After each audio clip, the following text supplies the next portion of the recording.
Electoral બોન્ડનો વિરોધ કરનારાઓને પસ્તાવો થશે। પીએમએ ચૂંટણી બોન્ડ પર મૌન તોડ્યું, કહ્યું કે અમે સ્કીમ બનાવી તો દાનના સ્ત્રોતની ખબર પડી, ખામી સુધારી શકાય છે। લોકસભા ચૂંટણી પહેલા પીએમ નરેન્દ્ર મોદીએ તમિલનાડુની ન્યૂઝ ચેનલ થાંથી ટીવીને ઇન્ટરવ્યૂ આપ્યો હતો।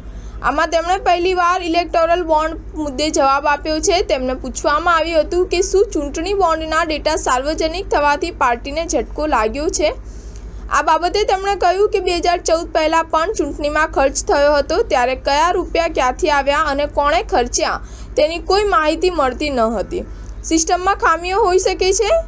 કોઈ પણ સિસ્ટમ સંપૂર્ણ નથી, ખામીઓને સુધારી પણ શકાય છે।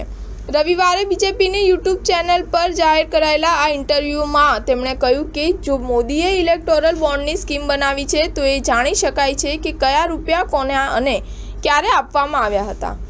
જે લોકો ડેટા સાર્વજનિક થવા અંગે અવાજ ઉઠાવી રહ્યા છે તેઓને પાછળથી પસ્તાવો થશે।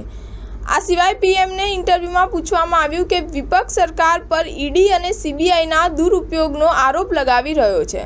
તેના પર પીએમએ કહ્યું કે અમે ઈડીની સ્થાપના નથી કરી, ન તો અમારી સરકાર પીએમએલએ કાયદો ચલાવી રહી છે।